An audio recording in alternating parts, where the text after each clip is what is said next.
کا فرش ازا ہے نا، یہ کشتی نجات ہے، یہ فرش ازا نہیں، یہ کشتی نجات ہے۔ عزیزو، امام حسین علیہ السلام کی قربانی ایک عمومی اعتراض یہ ہوتا ہے عام طور سے کہ امام حسین علیہ السلام کو کربلا میں آ کے یہ قربانی دینے کی کیا ضرورت تھی؟ مدینے میں رہتے تب بھی انجام وہی ہوتا، کہ کربلا آنے کی ضرورت کیوں محسوس کی؟ صلوات پڑھیے محمد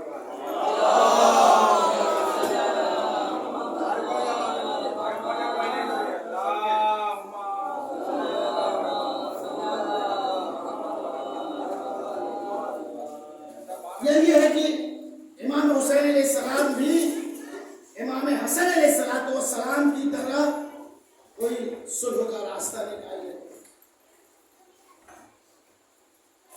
امام سے صلح کی، حالانکہ یہ صلح کے پیچھے بھی ایک بہت بڑا فلسفہ ہے، اس کے پیچھے جایا جائے تو بات بڑی طویل ہو جائے گی، لیکن بہرحال دنیا یہ جانتی ہے کہ ایک بھائی نے صلح کی، ایک بھائی نے جنگ کی۔ تو اب یہ ایک عمومی یہ اعتراض ہے کہ گویا کہ امام حسن علیہ السلام کی ذات گرامی صلح پسند تھی، اور دنیا یہ کہتی ہے کہ امام حسین علیہ السلام کی ذات گرامی شدت پسند تھی، معذاللہ۔ وہ صلح پسند ان کی شخصیت اس لیے تھی کہ انہوں نے صلح کی، شدت پسند شخصیت ان کی اس لیے تھی کہ انہوں نے جنگ کی۔ دنیا اس تناظر میں دیکھ رہی ہے ان شخصیتوں کو، کا تجزیہ اس تناظر میں کر رہی ہے کہ ایک نے صلح کی تو وہ صلح پسند تھی، ایک نے جنگ کی تو وہ شدت پسند تھے۔ میں آپ کو دو مثالیں تاریخ سے آپ کی خدمت میں پیش کرنا چاہتا ہوں۔ جناب ابراہیم علیہ السلام تبلیغ کر رہے ہیں دین اسلام کی، اللہ کے بھیجے ہوئے ہادی، اللہ کے بھیجے ہوئے رہنما، اللہ کے بھیجے ہوئے راہبر۔ ایک دن ایسا ہوا کہ ساری بستی والے کسی تقریب میں چلے گئے، جناب ابراہیم علیہ السلام کو موقع ملا، سارے بتوں کو توڑا اور پیر میں رسی باندھ کے گھسیٹتے ہوئے لے کے چلے، ایک بت کو چھوڑ دیا۔ اب جب سب واپس آئے، اب یہ جب دیکھا کہ ارے یہ تو ہمارے خداؤں کا یہ حشر، یہ کس نے کیا؟ کہا سب تو تقریب میں گئے تھے، بس ابراہیم بستی میں رہ گئے تھے۔ آئے ابراہیم کے پاس، جناب ابراہیم کے پاس، یہ تم نے کیا کیا؟ یہ تمہارا ایک بت جو بچا ہے اس سے پوچھ لو، میں تمہارا خدا ہے نا، یہ اس سے پوچھ لو، تاکہ وہ تو بولتا نہیں ہے، وہ تو خاموش بیٹھا ہے، وہ جو خاموش ہے وہ خدا کیسا، جو بولتا نہیں وہ خدا کیسا، جو اپنے اوپر ہونے والے تشدد کو دور نہیں کر سکتا، جو اپنا دفاع نہیں کر سکتا، وہ خدا کیسا۔ بہرحال ظالم حکومت تھی، سب نے یہ سمجھ لیا کہ یہ انجام ہمارے بتوں کا ابراہیم نے کیا ہے۔ اب ان کی سزا معین کی گئی کہ ان کو آگ میں ڈال دیا جائے۔ اب آگ میں ڈالنے کے لیے لکڑیاں جمع کی جانے لگی، اتنی لکڑی جمع کی گئی، اور جب اس میں اتنی زیادہ لکڑی جمع کی گئی، اور جمع کرنے کے بعد جب اس میں آگ لگائی گئی تو اب کسی کی ہمت نہیں ہے کہ ابراہیم کو اٹھا کے ہاتھ سے پھینکے۔ آگ کی لپٹیں اتنی دور تک ہیں کہ ایسے نہیں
مشیت کا علم مجھے نہیں ہے، ورنہ جناب ابراہیم یہ نہ کہتے کہ اگر میں اپنی حاجت کو بیان کروں اور اللہ کی مشیت کچھ حاجت کے خلاف ہو تو کہیں اللہ کی مشیت اور میری حاجت کے درمیان تضاد نہ لازم آئے۔ تو جناب ابراہیم کا یہ کہنا کہ میں مجھے حاجت ہے لیکن بیان نہیں کروں گا، کیوں؟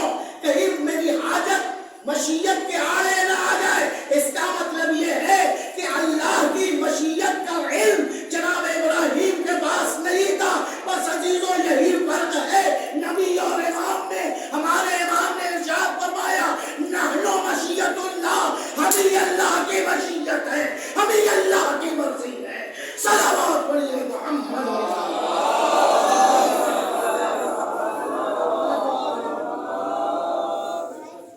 بہرحال جناب ابراہیم کو آگ میں ڈالا گیا، لیکن آگ ہے اتنی زیادہ آگ میں جناب ابراہیم بچ گئے۔ اللہ نے جناب ابراہیم کو بچا لیا۔ یا نارو کونی بردم سلام علی ابراہیم، ابراہیم میں آگ ٹھنڈی ہو گئی۔ یہ تاریخ کا ایک واقعہ، یہ اپنے ذہن میں رکھیے۔ پھر ایک دوسری مثال کی طرف میں چلتا ہوں، بس اسی پہ بات تمام ہو جائے گی۔ فرعون کو نجومیوں نے یہ خبر دی کہ تمہاری حکومت میں ایک ایسا بچہ پیدا ہونے والا ہے جو تمہارے تخت حکومت کو پلٹ دے گا، جو تمہاری حکومت کو ختم کر دے گا۔ اس کے نتیجے میں فرعون نے 70,000 بچوں کو قتل کرایا، لیکن اللہ ہر شے پہ قادر ہے، ہر شے پہ اللہ قادر ہے۔ 70,000 بچوں کو قتل کرایا لیکن جناب موسیٰ کو پیدا ہونے سے نہ روک سکا۔ جناب موسیٰ علیہ السلام پیدا ہوئے اور ایک صندوق میں رکھ کے جناب موسیٰ علیہ السلام کو دریائے نیل میں ڈال دیا گیا۔ وہ صندوق بہتا ہوا محل کے قریب پہنچا، نکالا گیا۔ اب جناب موسیٰ فرعون کے دربار میں پرورش پا رہے ہیں۔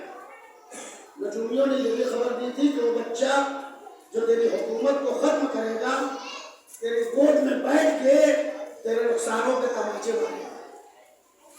ایک دن جب جناب موسیٰ نے ایسا کیا تو فرعون کو شک ہوا کہ کہیں یہ بچہ وہی تو نہیں ہے،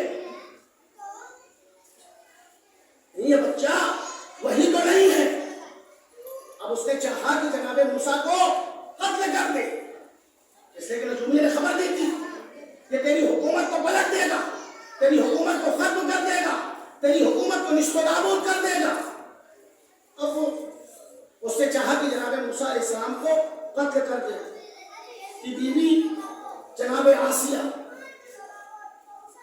انہوں نے کہا کہ ہم لاولد ہیں، یہ بچہ ملا ہے، ہم اپنی محنت سے اس کی پرورش کر رہے ہیں، اگر تمہیں شک ہے تو اس کا امتحان کر لو۔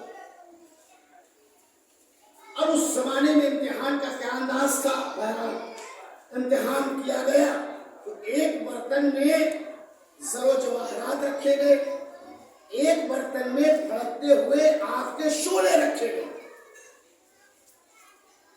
یہ کہا کہ اگر یہ عام بچہ ہوگا